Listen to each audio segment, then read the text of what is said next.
How's it going, guys? It's Monday, September the 14th, and this is That Just My Opinion Sports. And let's go over what happened this past weekend in the NFL opening weekend. All right, and the Raiders got their first win as the Las Vegas Raiders with a 34-30 win over Carolina. Josh Jacobs had 25 carries, 93 yards, and 3 touchdowns. The Phillip Rivers debut in Indianapolis did not go as planned, as they lost at Jacksonville 27-20. Gardner Minshew would go 19 of 20, only 173 yards, but 3 touchdowns. The Cam Newton debut would go pretty well in New England, as they would get a 21-11 win. He would go 15 for 19, 155 yards, no passing touchdowns, but 75 yards on the on the ground and 2 rushing touchdowns. The Washington football team would get the win over division rival Philadelphia Eagles, 27-17, making after trailing 17-0. Haskins would come in throwing 17 for 31, 178 yards, and 1 touchdown. The Los Angeles Chargers would spoil Joe Burrow's debut in the rookie's first game as Cincinnati's quarterback, as they would go to Cincinnati and win 16-13. And let's see here.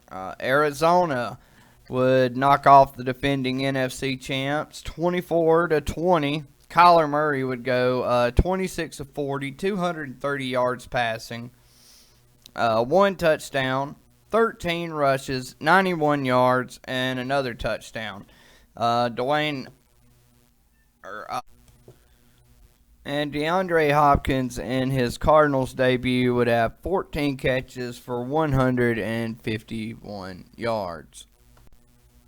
And the Buffalo Bills knocked off the New York Jets at home 27-17. Josh Allen went 33 for 46, 312 yards, 2 touchdowns, and 1 rushing touchdown. And Lamar Jackson just continuing to show why he was the MVP. 20 of 25, 3 touchdowns, as the Ravens destroy Cleveland 38-6. Well, I have to admit that the Chicago Bears have shocked me twice already in this short season. First by naming Mitch Trubisky the starter over Nick Foles. I didn't really believe when a lot of people were saying that they signed Foles to push Trubisky. I thought they signed him to be the starter. But obviously, Matt Nagy still believed in Trubisky. So then when I seen that Chicago was down 23-6, I was like, well, there goes that. It's going to be Foles' job now. And then later when I seen that the Bears had come back and won, I was like, well, here we go. It's Foles' job now. Nick finally come in. That makes sense. Because to me, Chicago has a Super Bowl caliber defense. And the one thing I felt they've lacked is a quarterback capable of leading them to a championship. I have nothing personal against Trubisky. To me, he has just not lived up to his draft pick where he was taken, and he's just never developed into what I thought he should be on that team. But to my surprise, finding that it was him that led the Chicago Bears back from a 23-6 deficit, I could not believe it. And for him to lead I'm still shocked that he led them back with 3 fourth-quarter touchdowns, including a 27-yarder to Anthony Miller with 154 left in the 154 left in the game. Mitch Trubisky going 20 36, 242 yards, and 3 touchdowns and no picks. So hats off to Trubisky.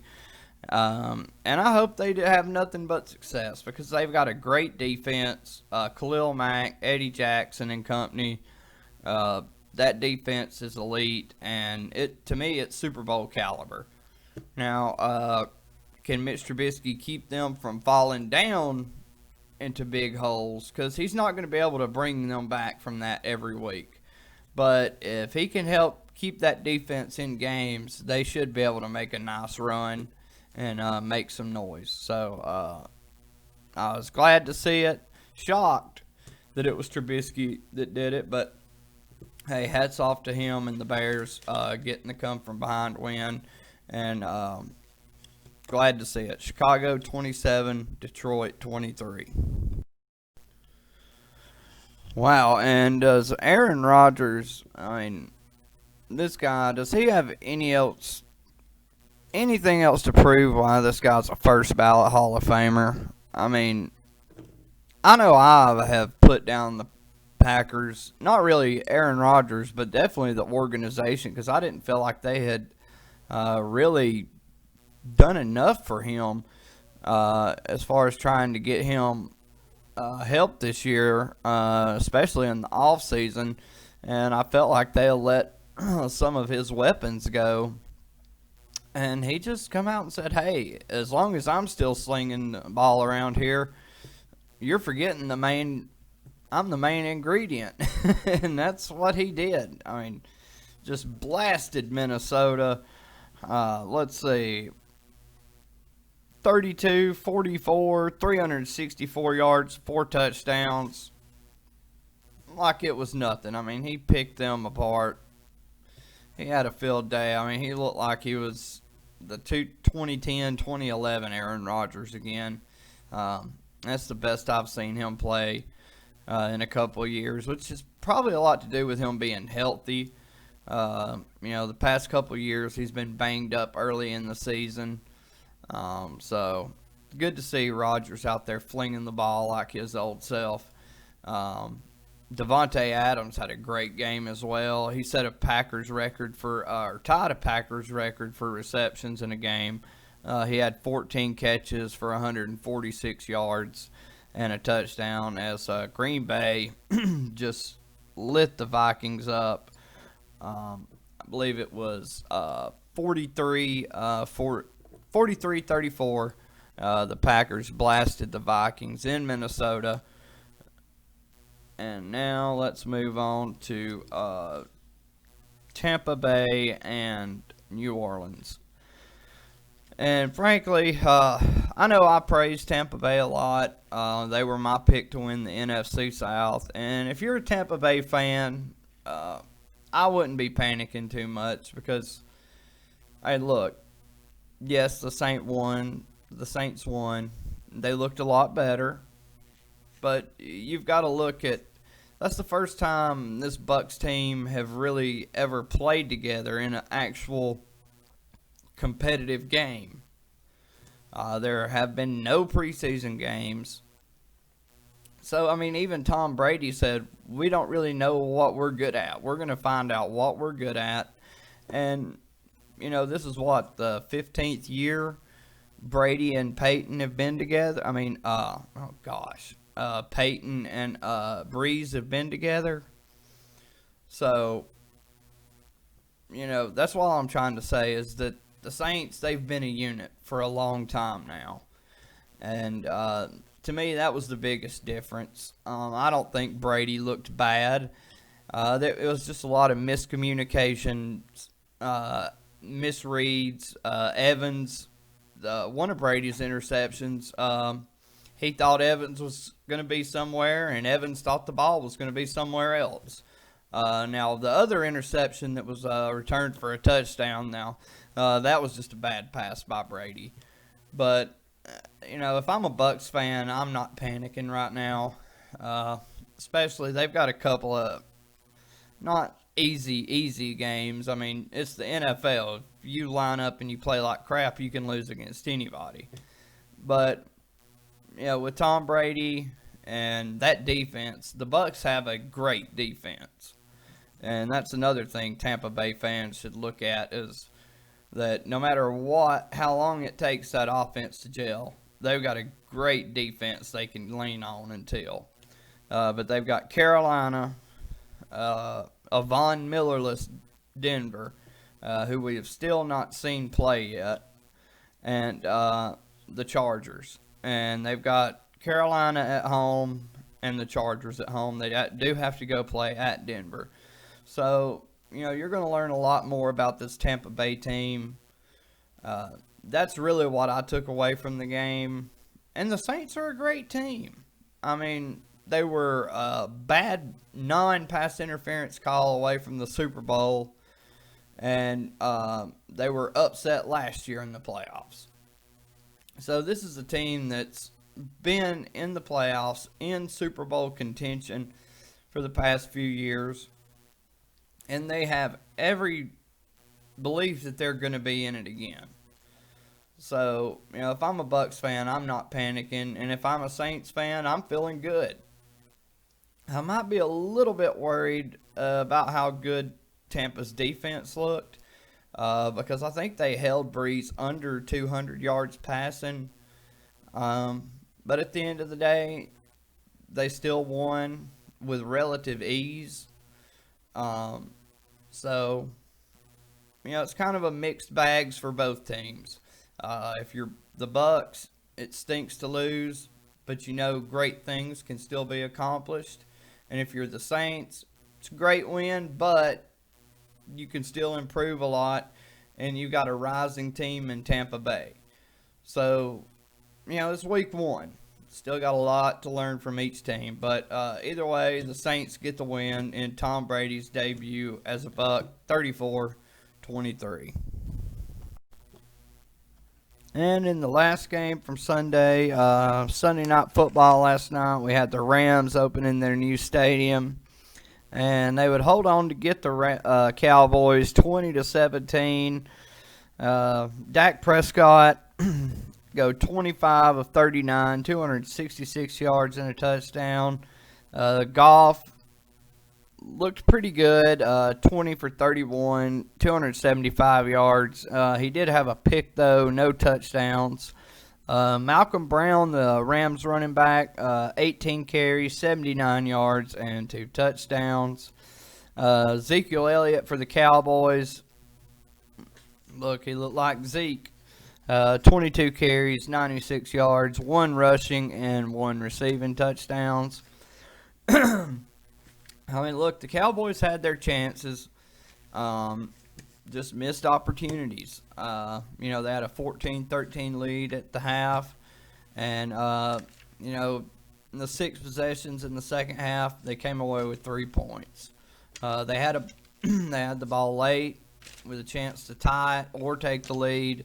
And they had a big pass play that would have had the ball in field goal range, but it was called back due to a questionable offensive pass interference. They said he pushed off.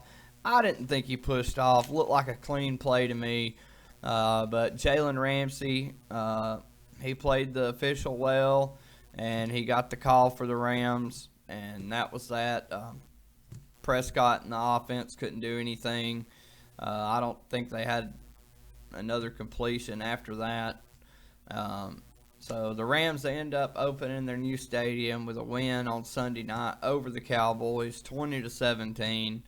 And so that's how they'll get their season started. And that is one beautiful stadium. All right, so we have just wrapped up game 1 of the doubleheader on Monday Night Football's opening Monday night of the week, as Pittsburgh defeated New York 26-16 in New York. So the Steelers start 1-0, getting Big Ben. Big Ben looks healthy. He looks good. Looked more like his old self than we've seen him in the past couple years. He's been banged up.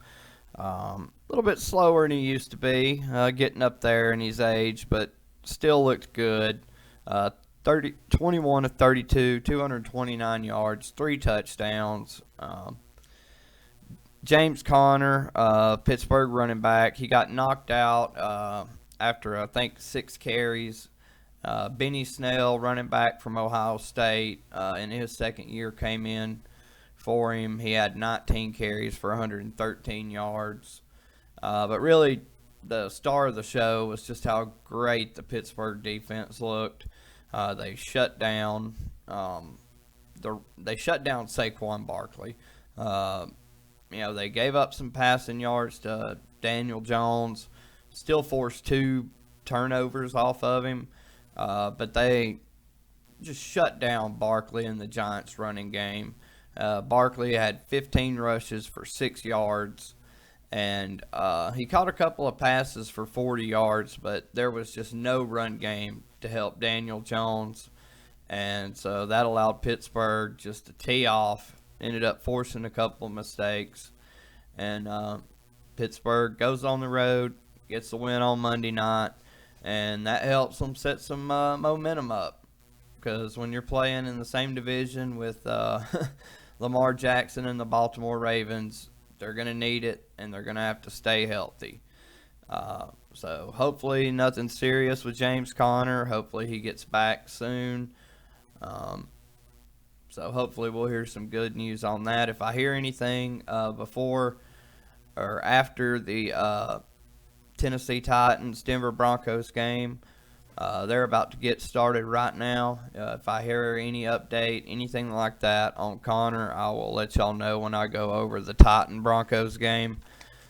And be right back as soon as that game's in, and we'll discuss that. And we'll also discuss the top performances of the week and biggest surprises and biggest letdowns. All right, and week 1 is finally in the books as Steven Gostowski, the kicker for the Titans, just booted through a chip shot field goal with about 17 seconds left to give the Tennessee Titans a 16-14 win over the Denver Broncos on Monday Night Football to end week 1 of the 2020 NFL season.